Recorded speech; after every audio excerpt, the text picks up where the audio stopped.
Hello and welcome to this episode of the Online Course Creator Show. I'm your host, Lou Blakely, and it's good to be back on the microphone talking to you guys. I feel like it's been a wee while for me from my end, not so much for you guys listening. Since we last spoke, I've been away on holiday in Fiji, which was amazing. Probably one of the better holidays I've ever had, actually, even though it was quite short. Definitely loved it. I'd actually been there before, but I have to say this time was completely different. The places we went were so much better, and I think now I'm a true fan of Fiji, whereas I wasn't after the first visit. So yeah, it was amazing, and I've come back so refreshed, so full of energy for what's to come for the rest of the year and for quarter four, which we're just rolling into. And I guess it was just reconfirmation. Like, we all know this. We all need to take more holidays. That's what I realized. Like, we need to take breaks. I didn't take my laptop. I just completely went offline, filmed lots of things, like took heaps of photos and videos and stuff like that. But that's the extent of anything that I did there. Just total relaxation and sightseeing and all of that cool stuff. And it just really made me realize, why do we not take more breaks? So if you're listening to this and you're thinking about booking a holiday, just do it. It's so worth it. It is just so worth it. And then we can come back and actually get excited about something to come back to, so I think that's really important. Anyway, if this is your first time tuning in, it's not a travel podcast. We talk about online courses around here. And this podcast is really all about helping female online entrepreneurs turn their knowledge into income through online courses and scalable programs. And today I'm chatting about something that actually happens after you've done the launches, after you've enrolled the students. I'm talking about how to actually keep your students who have purchased the course engaged and interested so that they complete the course that they bought, so that they get the results that they bought the course for. Now, this is really quite important, actually, because you need students to go through the course so that they can get the results. What that's going to mean is the more people they're going to tell about your course, about how great it is, and you'll also have more results or testimonials to share in your future launches. So this kind of becomes like a snowball effect. The more people we get through the program, the more people who have a really positive experience, who get the results, then you're just going to go into this cycle where every launch truly is getting bigger and bigger and bigger because you've got raving fans, because they're getting the results, because they finished the course in the first place.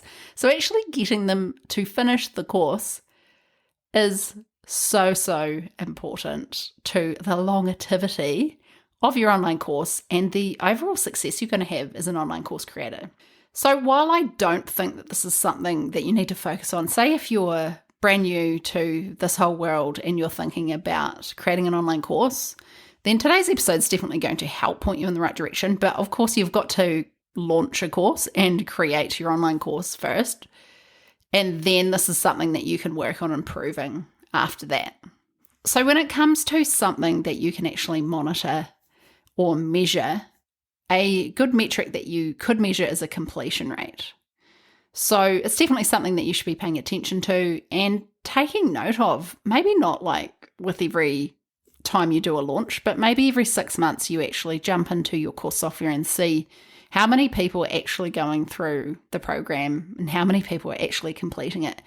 And I have to say, like a little caveat here, 100% does not need to be your completion rate. It could be like 80%. Like, what do they need to do in order to get the result? It's not always going to be 100%, right? But what's that benchmark that you're going to set that tells you that people are actually getting to where they should be in the program?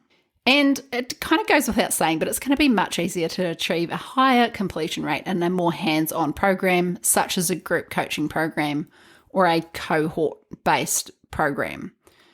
But what if your course is self-study?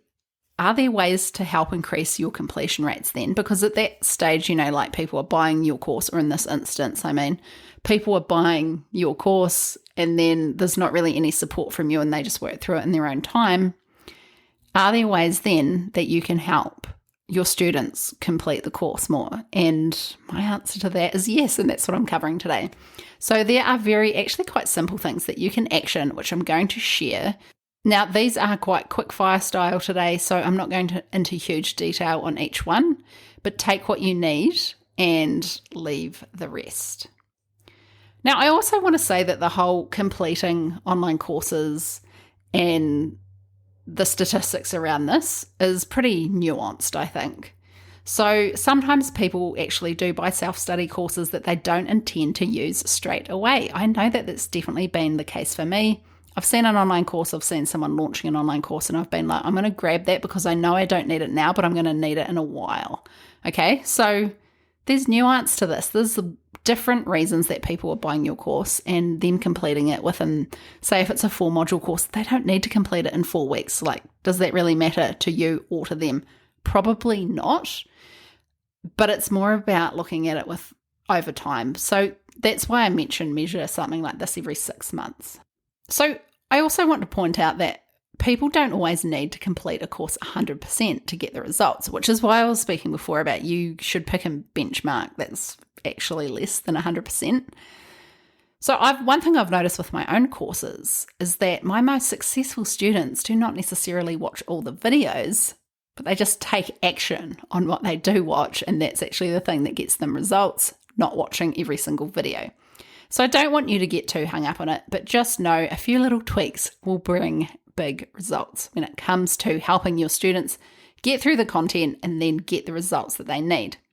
So what are the 7 ways to engage your students so that they can complete your course? Now, these are applicable to whether you have like a higher touch program, like a group coaching program, a cohort-based course, or fully self-study. You can use any of these with all of them. Okay, so one thing that you can do, and I definitely recommend this, is creating a marketing automation or an email automation that includes weekly emails announcing that a new module is out and what they should be up to and focusing on. Now, I recommend fully automate this, so set it up as a email automation, and this can work whether you're dripping out the new content, like say every Monday or Tuesday you're dropping a new module, but also if they sign up and they've got access to the whole course at once, you can still do this. And in that email you can say things like, by now you ideally should be on module 3. This is what we're covering this week. This is the outcomes you're going to get. This is the action that's going to need to be required. You could even add in how much time you think it's going to take them, and then have a link to your online course portal in that email so that people can simply click on it and be back in the course. And we're just making it super easy. But this is like an added little bit of accountability, a little bit of motivation, and actually sometimes just a reminder that, oh yeah, that's right, I'm meant to be doing that. So I find these work very well, and they should really be done for every single course, no matter what, as far as I'm concerned. Now, the next one is to add in a pop-up Q&A session or a pop-up co-working session to keep them motivated. Now, you can do more or less of these. Obviously, if it's self-study, you may do far less of these, but adding one in, especially when you haven't promised it in your offer, can be a really nice surprise and can actually work really well to re-engage people who may have, got sidetracked and they're not going through the course like they planned. Knowing that they can show up at a time when you're live and potentially ask you questions and get help is going to be an incentive for them to get back into the program.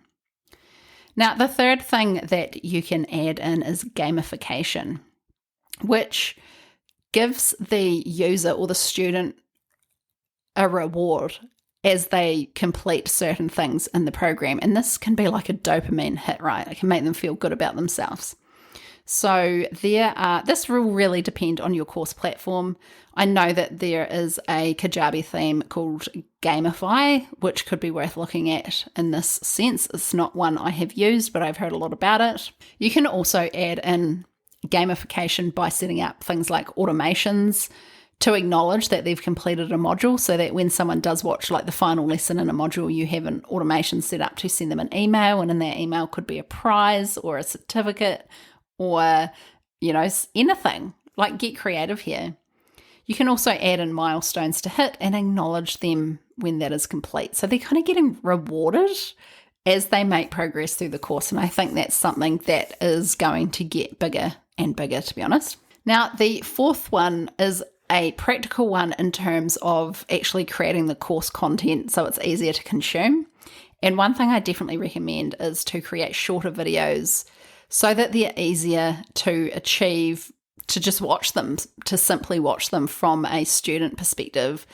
It can be quite demoralizing to log into a course and go to watch one video and it's like 60 minutes long. If that's me, I'm like, no, thank you.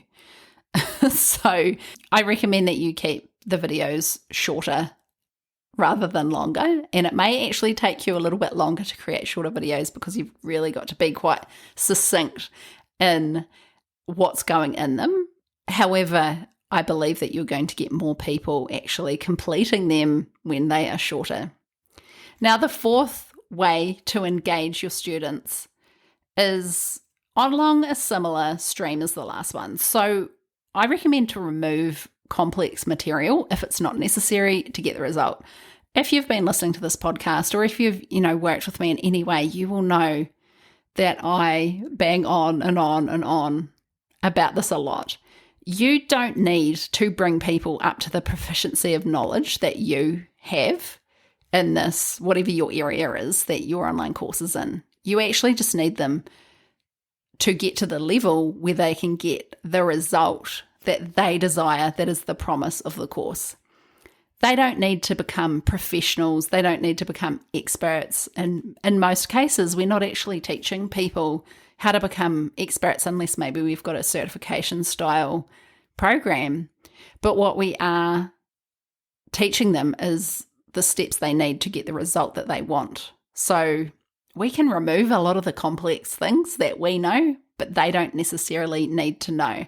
So that is going to help them get to the result much faster, simply because they have less content to get through and it's simpler to understand and easier to actually take action on. So if you're moving into the phase of creating a course, then I definitely encourage you to simplify it as much as possible.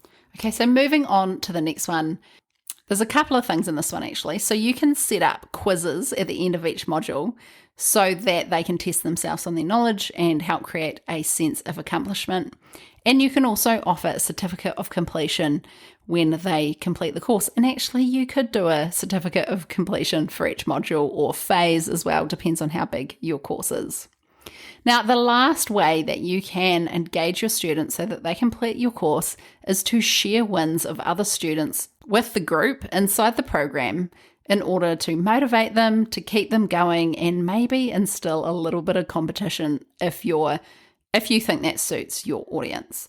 You could even set up a leaderboard, or you could simply share wins in the community, or better yet, you can get them to share their wins. I find that kind of group accountability and motivation is so powerful. And just because you have a self-study online course does not mean that you don't get to take advantage of that, but you get to build it in.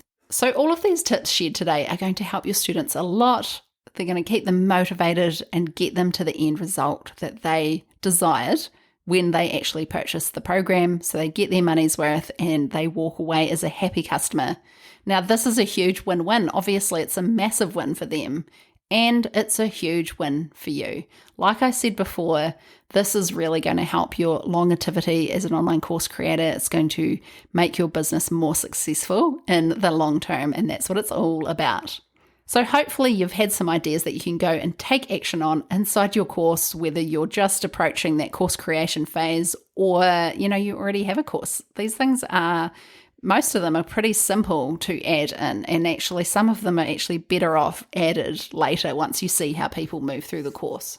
Now, it's also important to look at the way you structure your course offer if you want your completion rate to be higher. So if your completion rate is absolutely so important to you, then maybe look at running your current course as a group coaching program maybe once a year. And then it could be self-study for your other launches, but maybe once a year you do a big live round that includes coaching. Obviously, the price is going to reflect that change.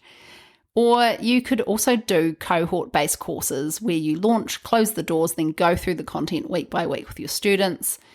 So changing the structure of your course away from a self-study towards something with more support is definitely, without a doubt, going to help your completion rates. Now, that's not to say that self-study is not good. I definitely think that there is a big place for self-study courses, and I personally have achieved a lot from buying self-study courses as well. So I know that they work, but you're definitely going to get that higher completion rate with that higher level of hands-on support.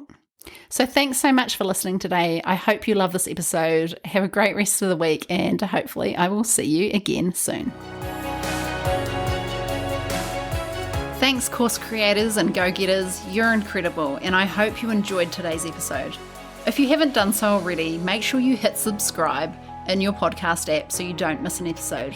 If you'd like to find out more about what I offer, head across to loublakely.com. See you next time.